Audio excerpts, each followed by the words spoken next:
వెతలు తీరును, కృపలు దొరుకును, సాటి లేనిది యేసుని నామం. యేసునామమే మధురం, మదిలో తలచిన ధన్యం. యేసునామమే మధురం. ప్రభువునందు ప్రియమైన దేవుని బిడ్డలారా, నేటి వాక్య ధ్యానం కొరకు ప్రార్థన చేద్దాం.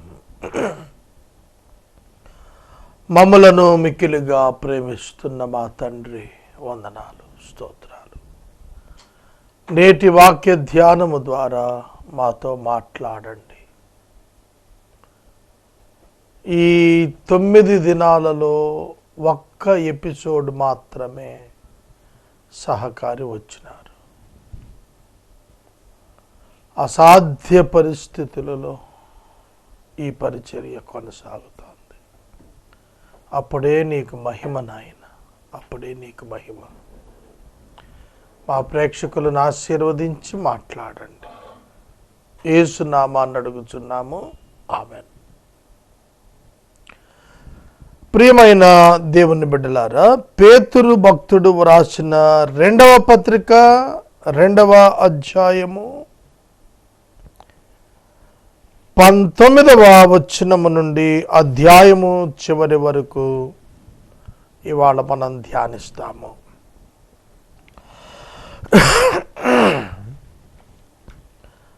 రెండవ అధ్యాయం అంతా అబద్ధ ప్రవక్తలు, అబద్ధ బోధకులు, వారి లక్షణాలు రాశాడు. కొంచెం నేను చెప్పే మాటలు జాగ్రత్తగా వినండి. యేసుక్రీస్తును గూర్చిన జ్ఞానము, యేసుక్రీస్తును గూర్చిన అనుభవ జ్ఞానము భౌతిక జీవితంలో ఒక విశ్వాసి యొక్క లైఫ్ అండ్ లైఫ్ స్టైల్,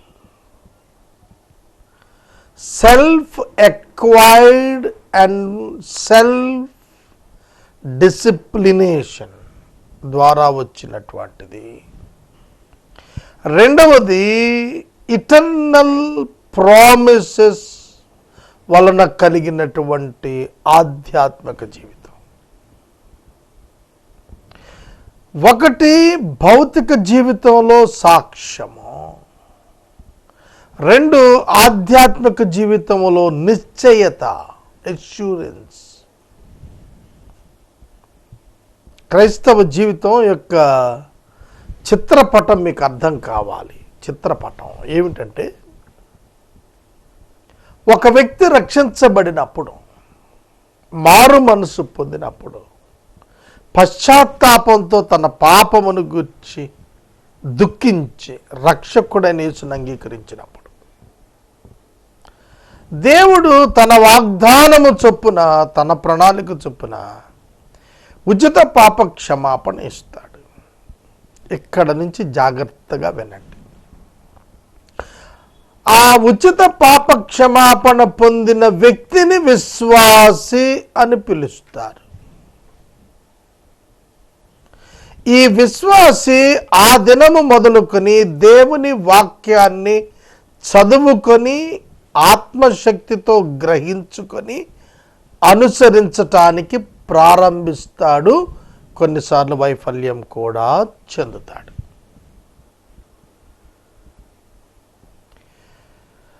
అతని యొక్క ఆధ్యాత్మిక జీవితం ఈ భౌతిక జీవితంలో ప్రజల ఎదుట ప్రదర్శనీయంగా ఉన్నప్పుడు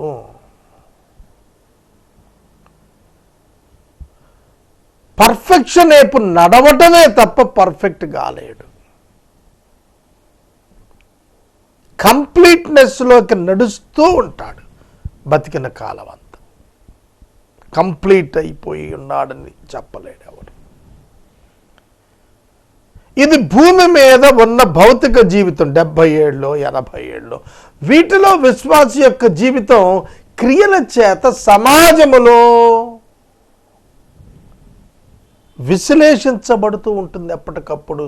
దానిని క్రైస్తవ్యంలో సాక్ష్యము అన్నారు. ఈ క్రైస్తవునికి, నిజ క్రైస్తవునికి సాక్ష్యము కాపాడుకొనుట అత్యవసరము. తను సాక్ష్యాన్ని కాపాడుకున్నంత వరకు తన రక్షకుడైన దేవునికి మహిమ తెస్తూ ఉంటాడు. తన సాక్ష్యాన్ని పాడు చేసుకున్నప్పుడు దేవునికి అవమానాన్ని తెస్తాడు, తాను అవమానం పాలవుతుంటాడు. ఆగండి అక్కడ. Does it mean that he lost salvation? దాని అర్థం అతడు రక్షణ పోగొట్టుకున్నాడనా? కాదు కాదు కాదు కాదు కాదు కాదు. జాగ్రత్తగా వినండి. సాల్వేషన్ మన యొక్క అచీవ్మెంట్ కాదు, ఎక్వైర్మెంట్ కాదు. It is a gift of God. దేవుని వరం రక్షణ. రక్షణ ప్లాన్ ఆఫ్ గాడ్, ఇంప్లిమెంటేషన్. రక్షణ దేవుని ప్రణాళిక నెరవేర్పు. మానవీయ జీవిత విశ్లేషణకు విశ్వాసి యేసుక్రీస్తునందు పొందిన రక్షణకు సంబంధం లేదు. ఈ రక్షణ పరిశుద్ధత పొజిషనల్, ప్రాక్టికల్, అల్టిమేట్ 3 లెవెల్స్లో వస్తుంది. పొజిషనల్ శాంక్టిఫికేషన్ అన్నప్పుడు ఇవ్వబడిన పరిశుద్ధత, దీనిలో విశ్వాసికి సంబంధం లేదు. ఈ ఇవ్వబడిన పరిశుద్ధతలో కొనసాగుతున్నప్పుడు కొనసాగించు కృపను కూడా దేవుడిస్తాడు. వైఫల్యాలు చెందినప్పుడు అది మానవీయ కోణమే. పౌలు అందుకే అన్నాడు రోమాయుల్లో, పాపం చేస్తోంది నాలో నివసిస్తున్న పాపమే కానీ నేను కాదన్నాడు. కనుక విశ్వాసి యొక్క సాక్ష్య జీవితంలో స్టార్డమ్ కానివ్వండి, ఫెయిల్యూర్ కానివ్వండి, అది సాల్వేషన్లో ఎక్కడా కూడా ఎఫెక్ట్ చూపించదో. కృప ద్వారా దేవుడు కొనసాగిస్తూ ultimate sanctification at the second coming of the lord, అంతిమమైనటువంటి పరిశుద్ధత, ఆయన యొద్దకు చేరే పరిశుద్ధత రెండవ రాకడలో యేసుక్రీస్తు ప్రభువుని చేరేటట్లుగా పరిశుద్ధాత్మ దేవుడే ఇస్తాడు. పొజిషనల్ ఆయనే ఇచ్చాడు, అల్టిమేట్ ఆయనే ఇస్తాడు. ప్రాక్టికల్ సాంక్టిఫికేషన్లో పరిశుద్ధాత్ముడు విశ్వాసితో ఉండి చేయిస్తుంటాడు. విశ్వాసి ఫెయిల్ అవ్వచ్చు, అవ్వడు, అవ్వకూడదని ఎక్కడ రాసలేదు. అవ్వడు, అవ్వకూడదని ఎక్కడ రాసలేదు.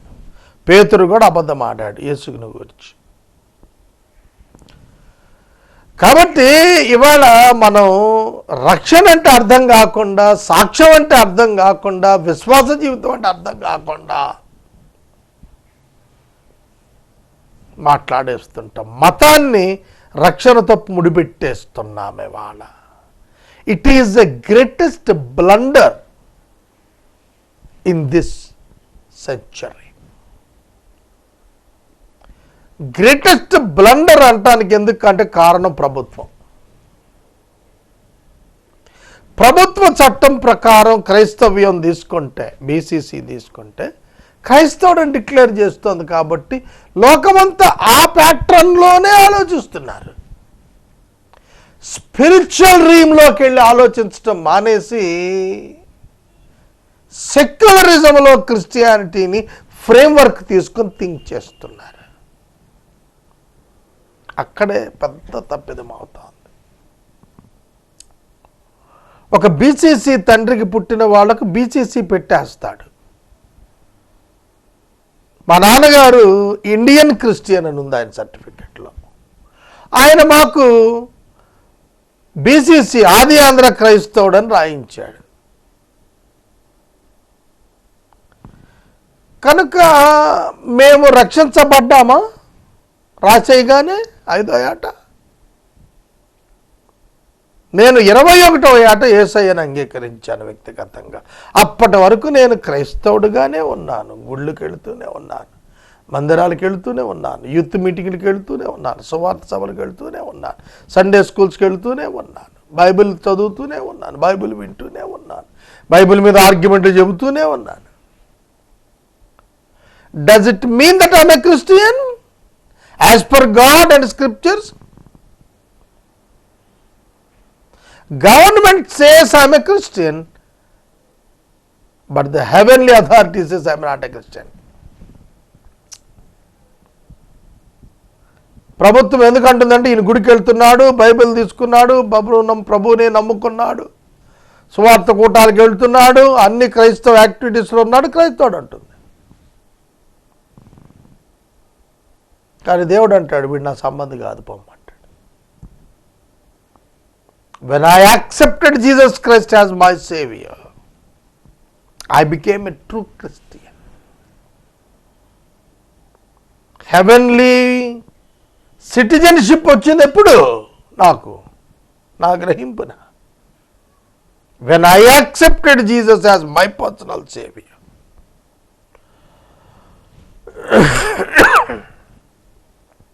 మరి ఆ లోపల దేవుడు నాకు సహాయం చేసి లేవా? క్రైస్తవుడు క్రైస్తవేతరుడు అనే తేడా లేదు దేవుడికి, మానవులందరికీ సహాయం చేస్తాడు ఆయన. మీరు దేవుళ్ళుగా క్రైస్తవ మతం కూడా క్రీస్తు అని పెట్టుకుంటాడు, మహమ్మదీయమైన అల్లాని పెట్టుకుంటాడు, హిందూ ఏమో వేరే దేవుడి పేరు పెట్టుకుంటాడు. ఎవరెవరు ఏ దేవుడి పేరు పెట్టుకున్నా అసలు మానవులందరికీ సహాయకుడు యేసుక్రీస్తే. మనుషులందరూ వాళ్ళు సంతోషంగా ఉన్నారంటే కృపాకాలమే. కానీ మనుషులు దేవుని దాటే వెళ్ళిపోలేరు. దేవుని వద్దనుకొని వెళ్ళిపోగలరు కానీ దేవుని అధికారాన్ని దాటి ఎక్కడికి పోగలుగుతారు? తృణీకరించగలుగుతారేమో కానీ అధికారాన్ని మార్చుకోలేరు కదా వాళ్ళు. దేవుడు అల్టిమేట్ అధికారి కదా లోకానికి. సాతాను డిసీట్ఫుల్ అయితే అయి ఉండొచ్చు, పాపము వలన వారు దేవుని శక్తిని గ్రహించకపోవచ్చు, కానీ దేవుని కార్యాలు ఎక్కడికి పోతాయి? సృష్టి అంతా ఆయనదే కదా. కాబట్టి రక్షణ అర్థం చేసుకుంటే రక్షించువాడు ఆయనే, రక్షణలో కొనసాగించువాడు ఆయనే, రక్షణలో ముగించేవాడు కూడా ఆయనే. అందులో మానవ పాత్ర లేదు. అందులో ఇప్పుడు నేను చేస్తున్నానే యేసయ్య సేవ అది కూడా లేదు. Salvation is different and the rewards are entirely different. Salvation is free, but the rewards in the God's ministry are not at all free. It's very costly. రక్షణ ఉచితము కానీ సువార్తీకరణ ఉచితం కాదు, చాలా శ్రమతో పడింది. దానికి దేవునికి మనకు అగ్రిమెంట్ ఏంటంటే ఆయన పోషించాలి, ఆయన బహుమానాలు ఇవ్వాలి. It's like an business of God we are doing on earth. నేను ఎందుకు చెప్పాను తెలుసా? ఈ వచనాలు చదివితే మీకు అర్థం అవటానికి ఇది నేను ప్రాతిపదిక చెప్పుకొచ్చాను. One must understand salvation. ఇప్పుడు రక్షణ పొందకుండానే, యేసుతో సంబంధం లేకుండానే యేసుని గురించి తెలిసిన వారు ఉన్నారు. వాళ్లే కదా మత బోధకులు. They had the knowledge. తర్వాత ఆ నాలెడ్జ్ ప్రకారం ఉన్న పనులు చేసి వాళ్ళు క్రైస్తవులుగా పేరు కూడా తెచ్చుకుంటారు. కానీ దేవుడికి తెలియదు, దేవుడు తెలియదు వాళ్ళకి. అట్లాంటి వారి బ్రతుకులను గురించి రాశాడన్నమాట. వారు దేని చేత జయించబడతారో దానికి దాసుడవుతారు. ఇది నేచురల్ లా. పౌలు చెప్పింది, ఒకడు దేని చేత జయించబడితే దానికి దాసుడైపోతాడు. వాస్తవమే కదా. జయం పొందిన వాడికి జయింపబడిన వాడు ఎప్పటికీ దాసుడే. అలాగే మనిషి తన యొక్క జీవన విధానంలో మంచి క్రియలకు అతడు గనక జయించగలిగితే మంచివాడుగా ఉంటాడు, లేకపోతే చెడ్డవాడుగా కనపరచబడతాడు. యేసయ్య మాటలు తీసుకుని, యేసయ్య యొక్క విషయాలు తీసుకుని మంచివారిగా ఉంటారు, ప్రవర్తించేవాళ్ళు ఉన్నారు, లేకపోలేదా? మహాత్మా గాంధీ. అహింసా సిద్ధాంతం మహాత్మా గాంధీది కాదు, యేసుక్రీస్తుది. ఆయనకి ఇన్స్పిరేషనే కొండ మీద ప్రసంగం. Mahatma Gandhi is not a saved soul. ఆయన రక్షణ పొందిన విశ్వాసి కాదు, కానీ బైబిల్లో నుంచి ఒక మొక్క తీసుకున్నాడు, ఆ మొక్కతోని జీవితాన్ని నిర్మాణం చేసుకున్నాడు. ప్రభావంగానే కనపడింది. అదే కదా దేవుని యొక్క శక్తి. దాన్ని తీసుకుని ఎవరు ఆపరేట్ చేసినా. AK-47 తీసుకుని ఒక సోల్జర్ ఫైర్ చేస్తేనే ఫైర్ అవుతుంది అనుకుంటున్నారా? నాలాంటి తెలియని వాడు బటన్ నొక్కినా పోతాయి గుళ్ళు. కనుక it has its own power. యేసు నామానికి ఆ శక్తి ఉంది. యేసు పేరుట కార్యాలు జరుగుతాయి. యేసు పేరును జరుగుతాయి కాబట్టి వాడిని బట్టి జరగవు.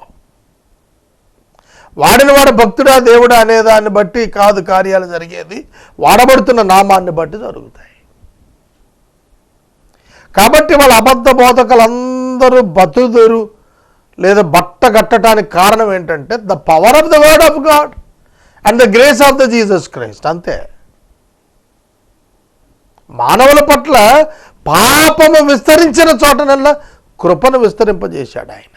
అరే ఇలాగైనా వస్తారేమో, ఇలాగైనా వస్తారేమో, ఇలాగైనా మార్గంలోకి వస్తారు, రారు. అందుకే 2 ఎగ్జాంపుల్స్ చెప్పాడు ఈ అనుభవాలు. భౌతిక జీవితంలో భౌతికంగా నీతిమంతులుగా, మంచివారుగా, ప్రశస్తమైన వారుగా కనబడటం కొరకు చేసేటువంటి యత్నాలలో 2 జంతువుల పేర్లు చెప్పాడు. ఒకటి కుక్క, ఒకటి పంది. ఈ 2 ఎక్కడా బైబిల్లో దేవుడు విశ్వాసికి వాడలేదు. ఈ 2 పదాలు పాపమునకు, సాతానుకు, అతని అనుచరులకు చెందినవే. ఈ 2 జంతువులు కూడా. రక్షించబడినవాడు కుక్కతో పోల్చబడ్డు, రక్షించబడినవాడు పందితోనూ పోల్చబడ్డు, గొర్రె పిల్లతో పోల్చబడతాడు. కనుక ఈ 2 జంతువుల యొక్క దుస్థితి స్వయంగా యత్నించు మానవులు. Taking the Christian doctrine and living without Christ. యేసు తెలియకుండానే బైబిల్ని అనుసరిస్తున్నామని చెప్పుకుంటూ, బైబిల్ని బోధించుకుంటున్నామని చెప్పుకుంటూ, బైబిల్ని అనుసరిస్తున్నామని చెప్పుకుంటూ వెళ్ళేవాళ్ళు సరైన మారు మనసు లేకపోవటం వల్ల మళ్ళా వెనకకి వెళ్ళిపోతారు, మళ్ళా పతనమైపోతారు. అది కుక్క తన వాంతికి తిరిగినట్టు, పంది మరలా బురదకి వెళ్ళినట్లు. రక్షణ పొందినవాడు, నేను మొదట నుంచి ఇచ్చాను చూసారా, ఈరోజు మొదటి నుంచి రక్షణ పొందినవాడు పాపం చేయడు. పాపం చేశాడు అని అంటే అయ్యో అని ఏడుస్తాడు. దానిలో నుంచి దేవుడు అతను బయటికి తెస్తాడు, కానీ వీళ్ళు బయటికి రారు. ఈ స్వప్రయత్నదారులు ఉన్నారే మతం పేరిట, వారెన్నడూ తమ పాపం నుంచి బయటికి రాలేరు. కానీ రక్షించబడిన వాడిని దేవుడు కడిగి పరిశుద్ధపరిచి వెలుపటికి తెస్తాడు, విజయం ఇస్తాడు. తేడా ఏంటంటే మత క్రైస్తవ్యానికి నిజ క్రైస్తవ్యానికి, మత క్రైస్తవుడు పడిపోతాడు, నిజ క్రైస్తవుడు పడతాడు. కానీ మత క్రైస్తవుడు పడినాక లెగడు, మరింత పడుతూ ఉంటాడు.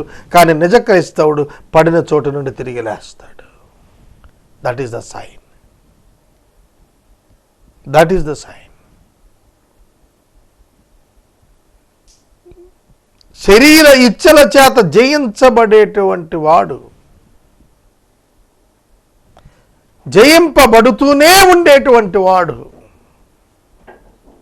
ఏం జ్ఞాపకం చేస్తున్నాడంటే అతని రక్షణను పరీక్షించుకోవలసిన వాడని జ్ఞాపకం చేస్తున్నాడు. నేనున్నాను, నేను ఒక పాపంలో పడ్డాను అనుకుందాం, ఒక చిన్న పాపంలో పడ్డాను అనుకుందాం. నేను అక్కడ నిలిచిపోయి ఉండిపోలేను. పశ్చాత్తాపడి దేవుడు దాని నుండి నన్ను వెలుపడికి తీసుకొచ్చి రైట్ డైరెక్షన్లో మళ్ళీ ప్రొజెక్ట్ చేస్తాడు. అలా కాకుండా రక్షణ లేకుండా మతంలో ఉన్న క్రైస్తవుని తీసుకుంటే వాడు పడిన తర్వాత రహస్యంగా దాన్ని కొనసాగించుకుంటూ ఉంటాడు. ఒక రోజున అది బట్టబయలైపోతుంది, బ్రతుకు భ్రష్టత్వంలో ఉందని తేలిపోతుంది. కుక్క మాత్రమే తన వాంతికి తిరుగుతుంది, పంది మాత్రమే దాని బురదకు తిరుగుతుంది, గొర్రె పిల్ల బురదకు వెళ్ళదు. స్వభావ మార్పు. క్రైస్తవ్యంలో స్వభావం మారాలి, అలవాట్లు కాదు, వేషధారణ కాదు. మనస్సు మారి నూతనమై రూపాంతరం చెందాలి. అలవాట్లు మారటం కాదు. అలవాట్లు అందరికీ మారుతాయి. మీరు యూట్యూబ్లో కొడితే కొన్ని వందల వేల వీడియోలు అలవాట్లు ఎలా మార్చుకోవాలి, సమయాన్ని ఎలా ఉపయోగించుకోవాలి, ధనాన్ని ఎలా ఉపయోగించుకోవాలి, స్నేహాలను ఎలా ఉపయోగించుకోవాలి, హ్యూమన్ రిసోర్సెస్ ఎట్లా ఉపయోగించుకోవాలి, ఇవన్నీ కూడా గుట్టలు గుట్టలు గుట్టలు గుట్టలు ఉన్నాయి వీడియోలు. జీవితాన్ని ఎట్లా బాగు చేసుకోవాలి అన్నీ ఉన్నాయి. క్రైస్తవుడు వీటికి చెందినవాడు కాడు. క్రైస్తవుడు వీటికి చెందినవాడు కాడు. ఒకవేళ వీటికి చెందినవాడైతే నేను మిమ్మల్ని అడుగుతున్నాను, లూకాసు వార్త 16లోని లాజరు వీటిల్లో దేనికి చెందినవాడు? లూకాసు వార్తలో 16లోని ధనవంతుడు వీటిలో వేటికి చెందనివాడు? టైం మేనేజ్మెంట్లోనా, బిజినెస్ మేనేజ్మెంట్లోనా, దేనిలో వాడు సక్సెస్ కాదు ధనవంతుడు. అన్నింటిలో ధనవంతుడు సక్సెస్సే, మరి నరకానికి ఎందుకు వెళ్ళాడు? అన్నింటిలో ఫెయిల్యూరే లాజరస్, కానీ అబ్రహాము రూమికి ఎందుకు వెళ్ళాడు? ఇది మీరు తెలుసుకోవాలి. క్రైస్తవ్యాన్ని గూర్చినటువంటి స్కోప్ అండ్ అండర్స్టాండింగ్ పర్ఫెక్ట్గా సమాజానికి అందాలి. అందిన రోజున తగు వస్తుంది. ఈ మాట విన్నారా? Right doctrine, right way presentation always brings strife and difference, struggle, fight and enmity. ఏ మానవుడు ఒప్పుకుంటాడండి? నువ్వెంత భక్తుడమైన నరకానికి వెళ్తావు, నువ్వెంత పెద్ద ప్రవచనకర్తమైన అగ్నిగుండంలో ఉంటావు అంటే ఎవడు ఒప్పుకుంటాడు? ఎవడొప్పుకోడు. నువ్వు పాపివి అంటేనే అసలు ఎవడు ఒప్పుకోవటం లేదండి. వాళ్ళ యేసుతో వాళ్ళకేం సంబంధం ఉంటుంది? ఏం సంబంధం ఉండదు. యేసుకి పాపులతోటే సంబంధం, పరిశుద్ధులతో కాదు. మేం పరిశుద్ధులమని చెప్పుకునేవాడు ఎవ్వడికి, నీతిమంతులం అని చెప్పుకునేవాడు ఎవ్వడికి యేసుతో పని లేదా? యేసు ఎవరో తెలుసా? పాపుల రక్షకుడు. అయ్యో, అగ్నిగుండానికి వెళ్ళిపోతున్నాను దేవా అన్నవాడికి యేసు అవసరం, కానీ మాకేమిటండి మేము దేవునిలో లీనమైపోతాం అనుకునేవాడికి యేసుతో పని లేదు. నా మాటలు ముగిస్తున్నాను. ప్రియ సహోదరులారా, పరిశుద్ధ లేఖనాలు ఒక్కసారి పరిశీలించండి. రక్షణ దేవుడిచ్చున్నది, దేవుడు కొనసాగించున్నది, దేవుడే ముగించున్నది.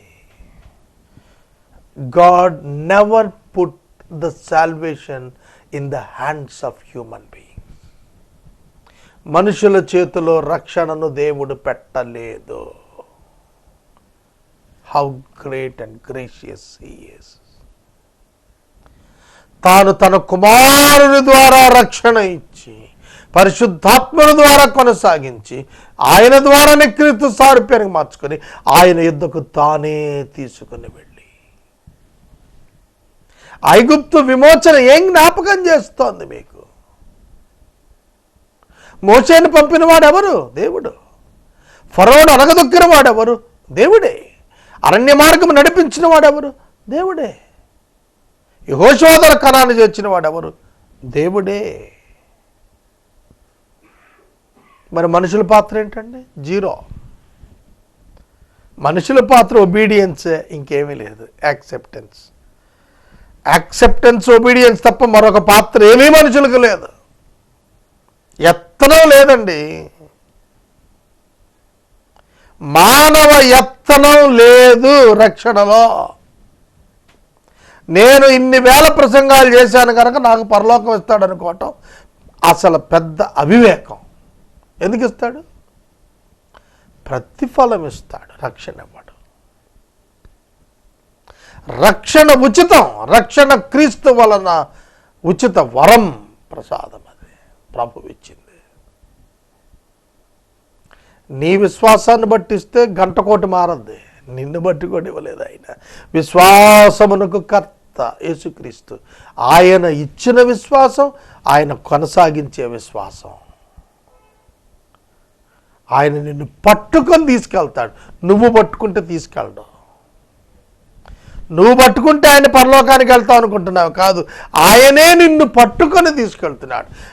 యోహాను 14లో ఏం చెప్పాడు? మీ హృదయాలు కలవరపండి, నేను వస్తా, మిమ్మల్ని నేను తీసుకెళ్ళిపోతా. That is the assurance.